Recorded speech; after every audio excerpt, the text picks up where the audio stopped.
Assalamualaikum warahmatullahi wabarakatuh. Di sini kami kelompok 3 ingin mempresentasikan mengenai skala variabel dan interpretasi yang terdiri dari 4 poin. Poin yang pertama mengenai analisis penggunaan satuan. Poin yang kedua, contoh numerik interpretasi parameter. Poin yang ketiga, dampak moderasi. Poin yang terakhir, interpretasi hasil estimasi. Perkenalkan, nama saya Merita Wahyu Pratama, NIM 405. Di sini saya akan menjelaskan mengenai analisis penggunaan satuan.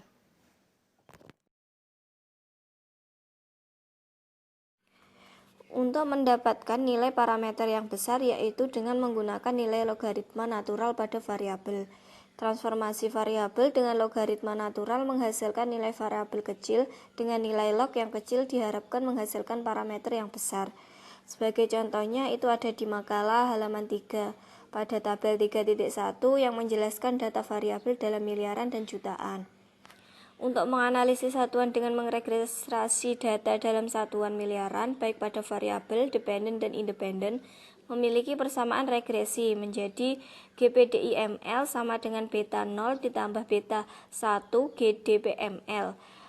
Untuk hasil estimasi parameter menggunakan EVIUS dapat dilihat di makalah halaman 4.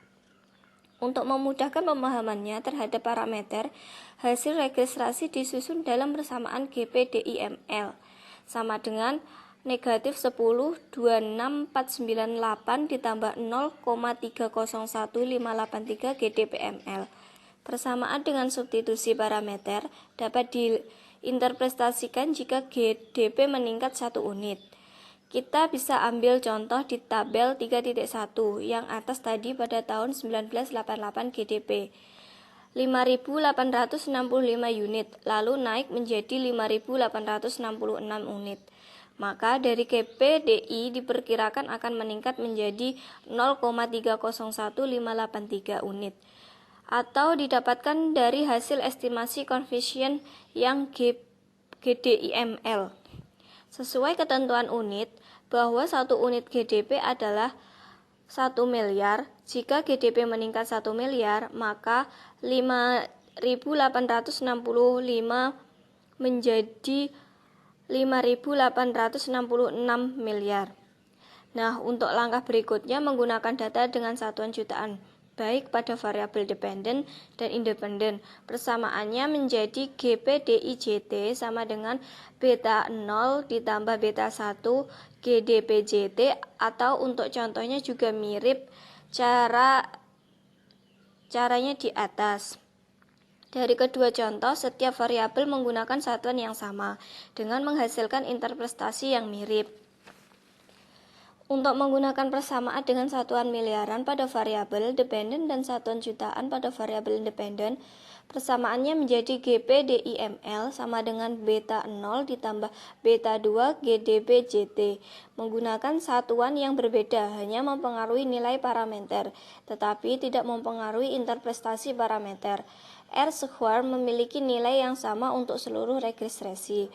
Satuan benda sebagai contoh observasi selama 20 bulan dapat dilihat pada tabel 3.2 pada makalah halaman 7 yang memiliki persamaan regresi sebagai berikut. Hx sama dengan alfa beta 1 Px ditambah beta 2 Ps ditambah beta 3 Ax ditambah beta 4 Y ditambah beta 5 dan S. Bahwa variabel independen mempengaruhi secara langsung permintaan barang, aksesoris, audio system.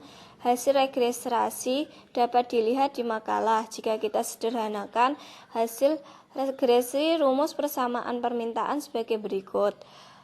Hx sama dengan 10 dikurangi 4 Px ditambah Ps dikurangi 4 Ax ditambah 8Y ditambah 35. Kita asumsikan nilai Px sama dengan 10, itu berarti 1000. Ps 30 berarti 3000. Ax sama dengan 20 berarti 20.000. Y sama dengan 10 berarti 10 juta. Dan S sama dengan 30 berarti 30.000.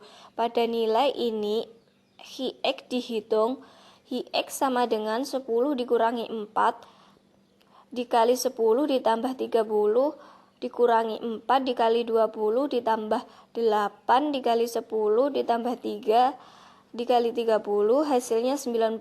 Jadi nilai Hi-X 90, berarti permintaan sebanyak 90 buah.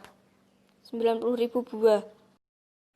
Assalamualaikum warahmatullahi wabarakatuh. Perkenalkan, nama saya Nur Sariul Asmi, NIM 375. Materi berikutnya adalah contoh numerik interpretasi parameter.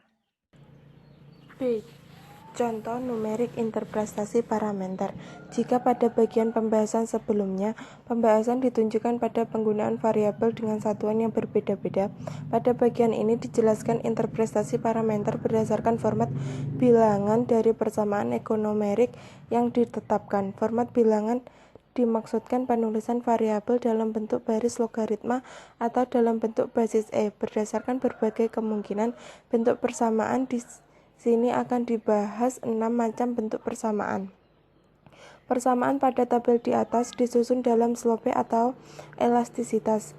Sebenarnya terdapat berbagai macam bentuk persamaan yang dapat dibuat, tetapi untuk persamaan disesuaikan dengan kebutuhan ekonometrika sebagai alat yang menganalisis masalah ekonomi. Dalam ekonomi, perubahan variabel diukur dalam bentuk perubahan delta Y atau dalam bentuk pertumbuhan delta Y per Y. Pertumbuhan ekonomi secara diskrit dihitung menggunakan Y per Y. Berikut ini beberapa contoh proksi pertumbuhan. 1. Pertumbuhan deposito delta debt atau per debt dinyatakan dalam bahasa lain sebagai suku bunga. 2. Pertumbuhan kapitalis SBI sebagai delta SBI per SBI sebagai sama dengan suku SBI.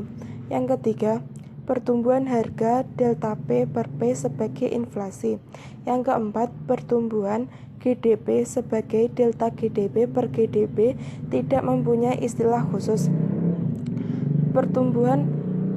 Pertumbuhan import delta import per import tidak mempunyai istilah khusus.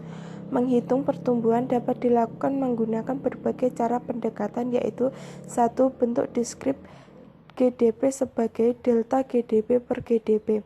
2. Bentuk pertumbuhan diskrit GDP sebagai GDP per 1 per GDP 1 min 1 sama 3. Bentuk pertumbuhan kontinu GDP diketahui alog GDP. Istilah elastisitas adalah analisis ekonomi sangat penting karena nilai elastisitas menunjukkan elastisitas kepekaan antar variabel. Elastisitas dinyatakan melalui persamaan delta Y per Y, delta Y per Y per delta X per X. Elastisitas juga disebut sebagai perbandingan di sebuah di perubahan relatif. Elastisitas tidak memiliki satuan sehingga dapat dibedakan antara nilai elastisitas lainnya dengan syarat memiliki arah yang sama. Penggunaan regresi sangat membantu menghasilkan nilai elastisitas karena memiliki arah yang sama antara variabel independen dan variabel dependen. Istilah lain di samping elastisitas adalah slope. Slope adalah dampak dari rasio perubahan, dinyatakan dalam persamaan delta Y per delta X. Slope memiliki satuan sehingga dibandingkan antar nilai slope harus seksama, memperhatikan arah dampak dan satuan yang sama. Sesuai dengan definisi elastisitas, nilai elastisitas adalah variabel bergantung pada sosial nilai X dan Y yang ditinjau. Artinya, nilai elastisitas tergantung pada nilai X dan Y tertentu. Regresi yang akan dijelaskan di bawah ini menggunakan tabel.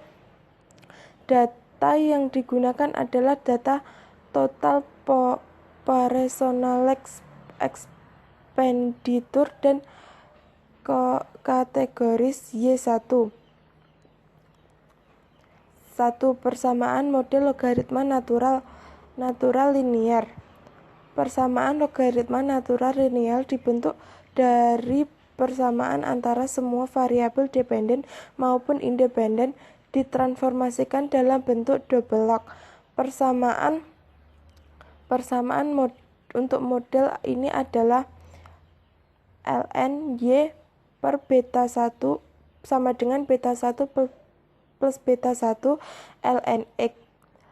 Seorang ekonomi akan menganalisis perilaku X terhadap Y, bukan menganalisis perilaku ln X terhadap ln Y.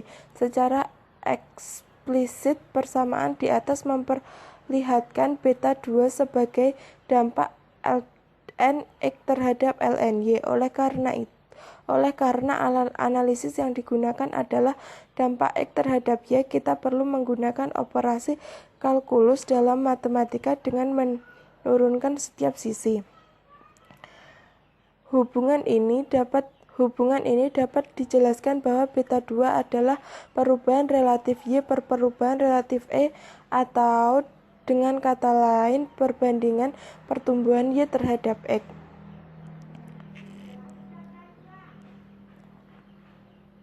Contoh yang paling baik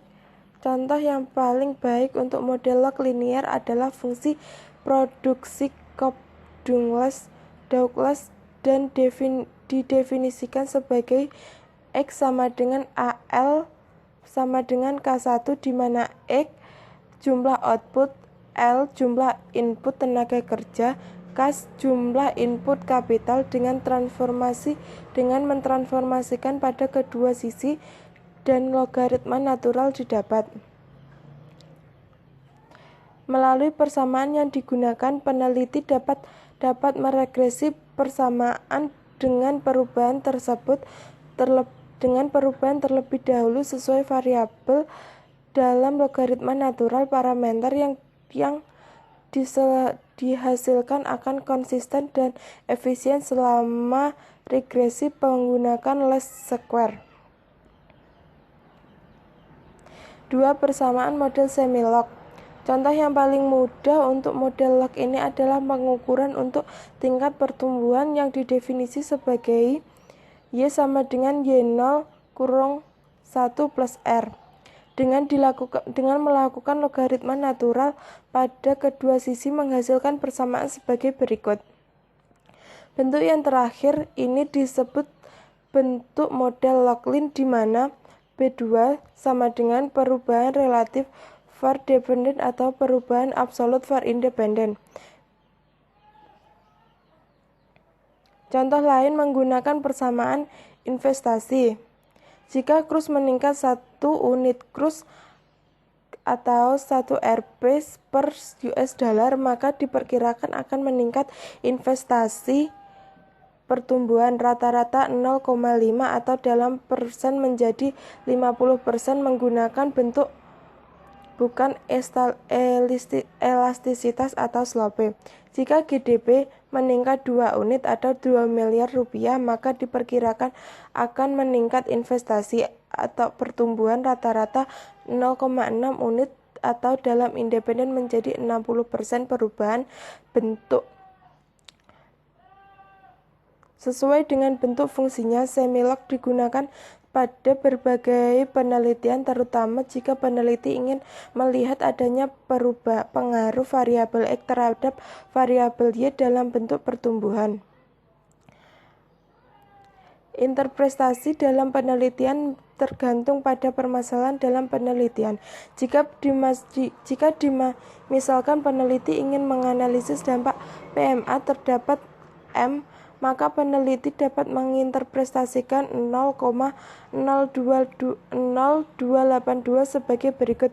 Jika PMA meningkat sebesar 1 miliar, maka diperkirakan M akan meningkat 0,0282 atau 2,82 persamaan. Perhatikan bahwa nilai 0,0282 adalah dampak rata-rata yang berlaku untuk sepanjang waktu observasi. Peneliti juga dapat menggunakan persamaan ini untuk menghasilkan dampak yang berbeda-beda tergantung dari kata. Untuk proses hal ini, peneliti harus mengubah dampak menjadi, perhatikan bahwa manipulasi persamaan menjadi dampak untuk bentuk elastisitas. Dampak dalam bentuk elastisitas membuat nilai elastisitas bergantung pada nilai PMA semakin besar. PMA dapat dampak elastisitas PMA terdapat M semakin besar. 3. Persamaan model semi-Laughlin. Contoh yang paling mudah dipelajari yaitu untuk model Laughlin yaitu di mana investasi atau juta US dollar, GNP, miliar Rp, SB, persen, krus, S US dollar per rupiah. Jika krus meningkat 1%, maka akan meningkatkan investasi rata-rata 0,0 atau 0,01 sama dengan 0,005 unit investasi atau 5.000 US dollar. Pengaruh berbentuk bukan elastisitas, bukan slope. SB meningkat 1%, maka akan menurunkan investasi rata-rata 0,4 atau 0,01 sama dengan 0,004 unit investasi atau 4.000 US dollar. Pengaruh berbentuk slope. GNP meningkat 2%, maka akan meningkatkan investasi rata-rata 0,0 atau 0,01 sama dengan 0,006 unit inflasi 6.000 Rp. Pengaruh 6.000 rupiah. Pengaruh berbentuk bukan elastisitas, slope. Assalamualaikum warahmatullahi wabarakatuh. Perkenalkan, saya Muhammad Ihsanuddin Afif dari kelompok 3 dengan NIM 12401834403. Materi selanjutnya adalah C. Dampak moderasi. Dalam pembahasan di atas, kita sering menjumpai bentuk dampak yang tidak tetap. Sebagai contoh pada persamaan di bawah ini. Dampak slope GDP terhadap INV adalah 2. Dampak tersebut tidak tetap karena bergantung pada nilai GDP. Posisi GDP dapat dipandang sebagai memoderasi atau moderator dampak GDP terhadap INV.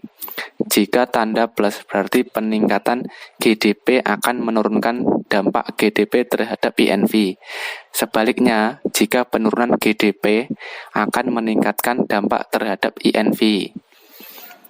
Contoh lain, model ekonometrika yang memberikan dampak dengan moderasi adalah 2.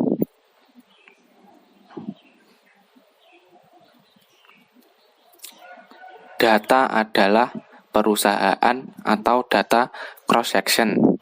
DA sama dengan pengelolaan laba diukur dengan aktual diskresioner. CFR sama dengan hak aliran kas diukur dari penjumlahan hak aliran kas yang langsung. CFL sama dengan cost flow leverage sebagai proksi insentif ekspropriasi diukur dengan rasio antara hak kontrol dan hak aliran kas. UD sama dengan efektivitas komite audit.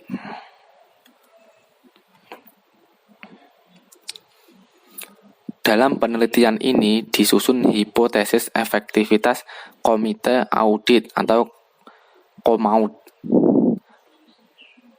Memperlemah pengaruh cash flow leverage atau CFL, pemegang saham pengendali terhadap aktual diskresioner.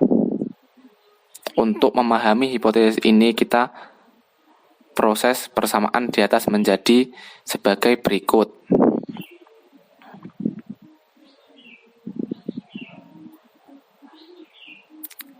Jika nilai A positif dan A negatif, maka peningkatan UD akan menurunkan atau memperlemah dampak CFL terhadap DA. bentuk moderasi terakhir ini dapat menggunakan dummy variabel sebagai variabel moderasi. Jika koma AUD adalah dummy efektivitas komite audit atau 1 efektif dan 0 tidak efektif, maka persamaan di atas harus diinterpretasikan berbeda. Jika nilai A positif dan A negatif, maka komite audit yang efektif atau koma UD sama dengan 1, memberikan dampak CFL terhadap DA yang lebih besar dibandingkan pada kondisi komite audit yang tidak efektif. Ingatlah di sini bahwa variabel dummy tidak dapat diinterpretasikan jika terjadi peningkatan efektivitas. Tetapi jika komite audit efektif, maka dampak CFL terhadap DA lebih tinggi dibandingkan dengan komite audit tidak efektif. Nama saya Muhammad Kibar Rinaldo, NIM 3370.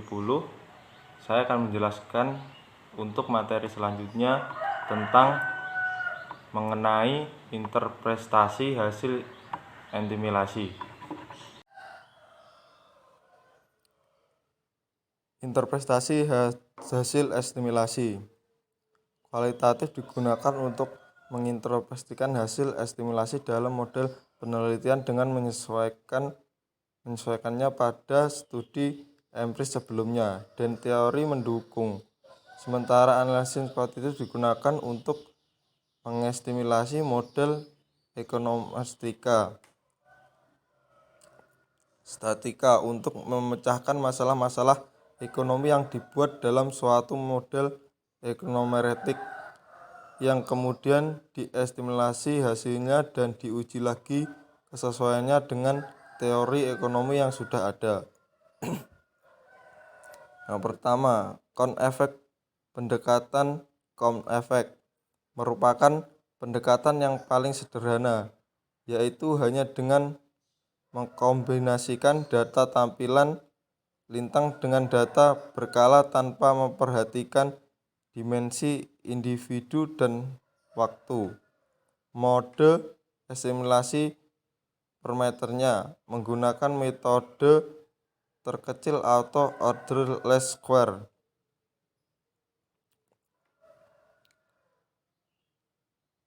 Langkah-langkah estimasi menggunakan pendekatan Kohn-Effect. A. Klik estimasi pada jendela poin. B. Isikan INV pada dependent variable dan C. HS pada common kemudian klik OK. Tampilan output analisis regresi data panel pada gambar D.2 tersebut sama dengan output hasil analisis registrasi linear, biasanya yang telah dibahas pada bab tertentu. Output tersebut menunjukkan bahwa variabel hanya saham dan nilai aktual kapital berpengaruh signifikan terhadap investasi. Pada demikian pula dengan hasil ANOV yang menunjukkan bahwa uji F atau uji kecocokan model signifikan. Kesesuaian model juga cukup bagus dengan nilai R. 2. Random effect pendekatan sehingga estimasi parameter model registrasi dalam panel perlu menggunakan model komponen error atau disebut juga sebagai model efek acak atau random. Secara umum, model efek acak dapat dituliskan dalam persamaan sebagai berikut. Nilai konstanta atau ekspresi dari masing-masing individu perusahaan dapat ditulis dalam persamaan berikut. Dengan mensubstitusikan dan persamaan akan didapatkan persamaan sebagai berikut. Nilai width mengundang error untuk data tampilan lintang dan untuk data berkala dengan asumsi dan langkah-langkah pengolahan data dengan pendekatan random effect menggunakan EViews adalah sebagai berikut. Klik estimate pada general pool. Isikan INV pada dependent variable dan pada common coefficient. Pilih random pada cross section dalam kolom estimate. Klik OK. Berdasarkan tampilan output hasil analisis registrasi dan panel dengan pendekatan random effect pada gambar D8 dapat diambil kesimpulan bahwa variabel hanya saham dan nilai aktual kapital berpengaruh signifikan terhadap investasi pada tarif signifikan. Konstanta atau intrinsic untuk perusahaan negeri Jaya adalah sebesar itu. Untuk perusahaan citranya sebesar sekian dan analog untuk perusahaan yang lain untuk uji coba model atau uji F juga memperhatikan bahwa model signifikan. Hal ini mengindikasikan bahwa model dengan pendekatan count effect tidak boleh lebih bagus daripada pendekatan fixed effect. Untuk pemilihan model yang tepat menggunakan pengunjung formal akan dibahas dalam pembahasan selanjutnya. Persamaan regresi dan data panel yang dihasilkan dapat dengan mudah ditampilkan pada jendela EView dengan klik View, sehingga akan tampil output gambar D9.